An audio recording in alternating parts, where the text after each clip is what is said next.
tahun 2045 yang akan datang, ya, kita akan menghasilkan generasi emas.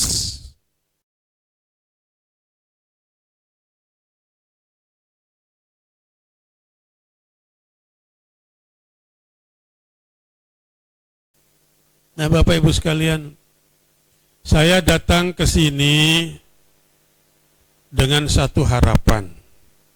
Harapan ini saya utarakan dulu pengalaman saya. Gitu.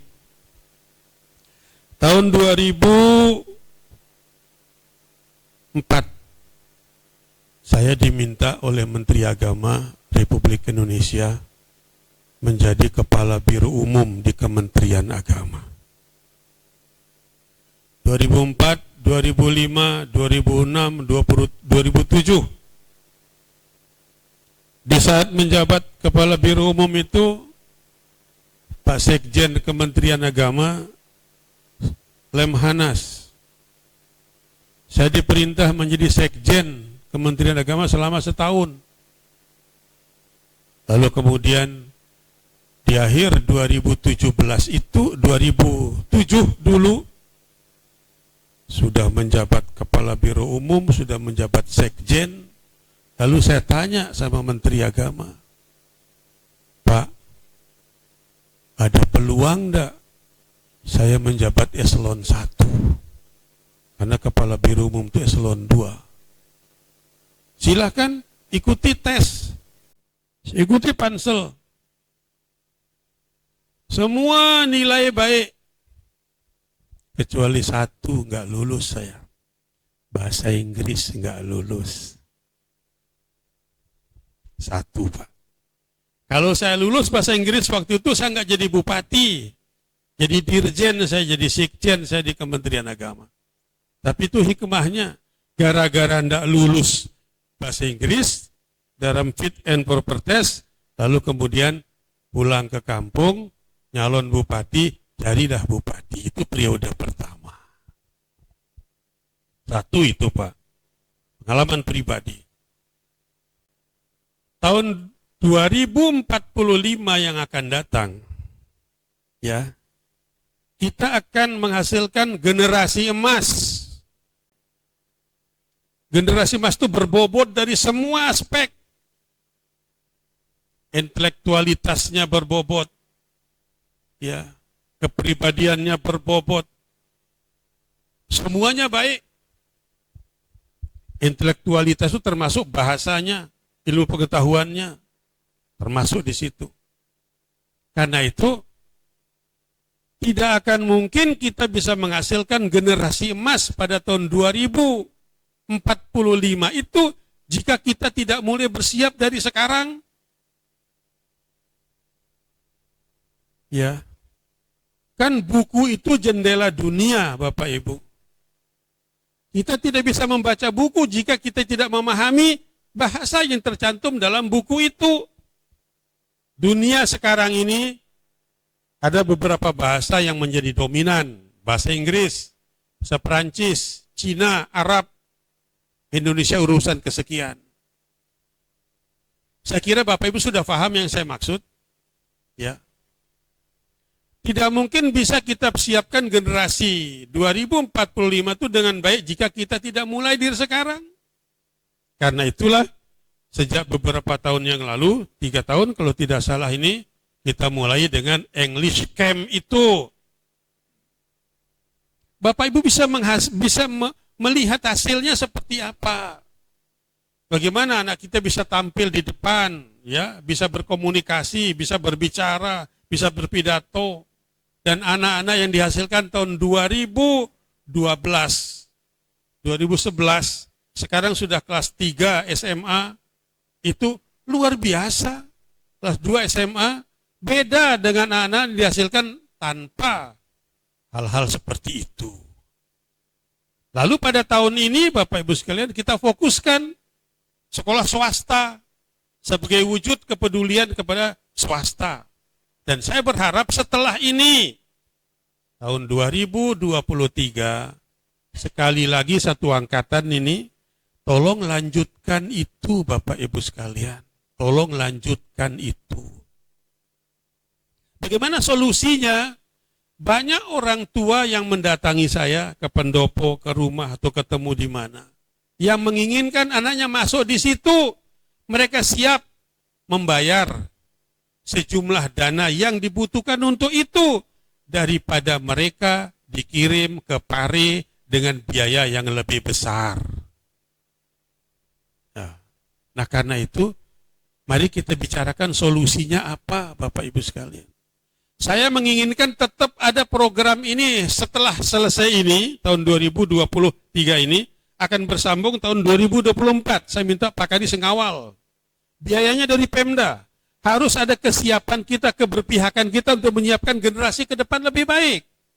Tanggung jawab kita, Bapak Ibu sekalian. Nah karena itu, ketika tahun 2024 nanti, mungkin akan terbagi menjadi dua, swasta dengan negeri, maka saya berharap negeri ini bisa mandiri. Gimana caranya? Ayo kita bagi dua. Biayanya berapa Pak Kadis? 3,5. Ayo separuh orang tua, separuh dari dana bos kita di sekolah masing-masing. Supaya kita bisa menyiapkan generasi ke depan ini dengan lebih baik.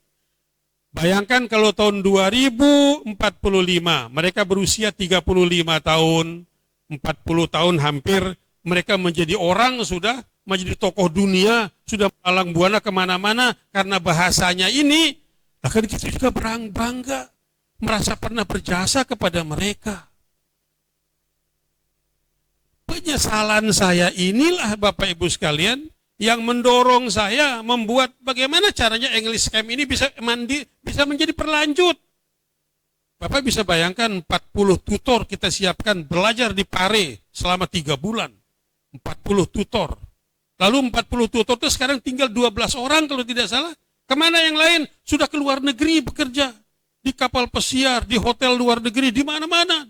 Ketika dia selesai perguruan tingginya menjadi orang berbobot, dapat beasiswa di universitas ternama di luar negeri. Gara-gara tutor itu kita siapkan untuk mengajar. Tetapi sekarang ternyata mereka sudah di booking ke tempat-tempat yang lebih bermanfaat bagi masyarakat dan bagi dunia. Tinggal berapa orang. Nah sekarang yang 12 orang ini kita manfaatkan secara optimal betul. Lalu mendidik lagi tutor-tutor baru. Ya. Anak-anak yang tamat SMA, yang mulai dari dulu awal, ya periode pertama, angkatan pertama, itu sudah bisa jadi tutor sekarang. Menjadi pembimbing adik-adiknya. Nah ini harapan saya Bapak Ibu sekalian, agar kita ini tidak menyesal. Seperti saya menyesal tidak menguasai bahasa Inggris dulunya, sehingga tidak menjadi apa yang kita inginkan. Lalu jadilah seperti ini. Saya berharap itu Bapak Ibu sekalian. Nah tolong lanjutkan kebijakan ini, karena apa? Besok tanggal 26 September saya sudah selesai cerita kita teruskan. Tadi memberi saran, tidak bisa lagi intervensi, tidak bisa lagi perintah, tidak bisa lagi, sudah tidak punya kuasa apa-apa.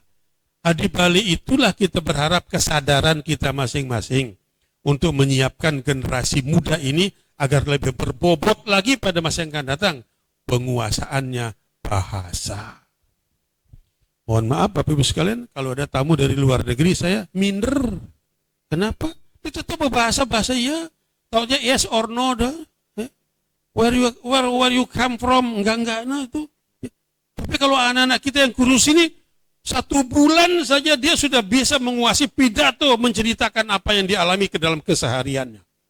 Kan luar biasa. Kita bangga. Lalu pion-pion yang Bapak kirim itulah menjadi contoh di sekolah kita, menularkan pengetahuannya kepada anak-anak adik-adiknya, sehingga semuanya bisa bercakap-cakap, berkomunikasi dalam bahasa asing, yang ketika masa depan nanti dia sudah menjadi lancar dalam berkomunikasi. Ada beberapa anak kita ini, dengan tanpa tes dia diterima di SMA unggulannya, tamatan SMP. Tidak menutup kemungkinan besok ketika dia menamatkan di SMA-nya, itu akan menjadi pilihan atau terpilih untuk memasuki dunia perguruan tinggi mana saja yang dia inginkan. Karena apa? faktor penguasaan bahasanya itu. Nah, ini yang saya perlu sampaikan kepada Bapak Ibu, Pak Ketua MKKS, ya, Pak Kadis, ya, rekan-rekan sekalian, Bapak Ibu para kepala sekolah, harapan saya tolong sambutlah itu, lanjutkanlah aktivitas ini, ya, dengan membuat program setiap tahun.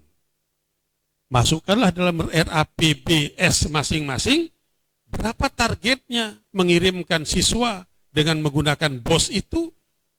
Tidak usah menunggu yang 3,5 juta dari Pemda, tidak usah. Buat program sendirilah. Di situ panggil orang-orang tua kita, ya, apa istilah BMOG, Persatuan Orang Tua Murid Guru dulu, zaman saya itu komite sekolah, panggil dia, kita akan adakan ini, sosialisasikan siapa yang akan bisa mensubsidi anaknya separuh harga dari BOS itu, maka kita akan daftarkan.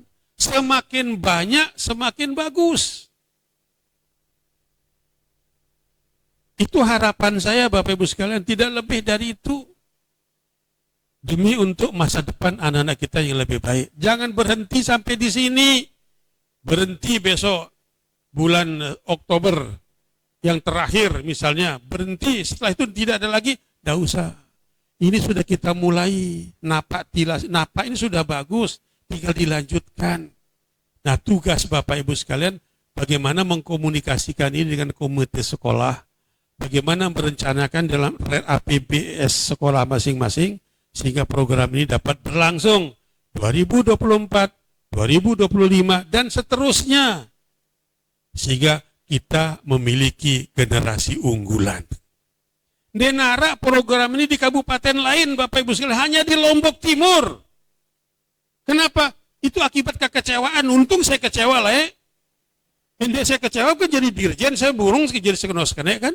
Nah, untung Lombok Tengah sekarang mau meniru. Tempat-tempat yang meniru, banyak kabupaten sudah studi banding, ya, ke Grand Ori sana. Tidak ada maksud mengkomersialkan, tidak ada maksud untuk menguntungkan personal atau kelompok Denara. Ini semua adalah dalam rangka kita menyiapkan generasi muda yang lebih baik, lebih berbobot pada masa yang akan datang. Agendanya pada Marakunita, mohon maaf ya, ngah-ngoh ditutup kenandengan kadang-kadang ketika orang berbahasa asing di tengah kita. Minder kita. Saya yakin kalau bapak-bapak ibu kepala sekolah tidak sama dengan saya, tetapi mungkin ada juga yang sama dengan saya. Nah, karena itu tolong lanjutkan kebijakan ini.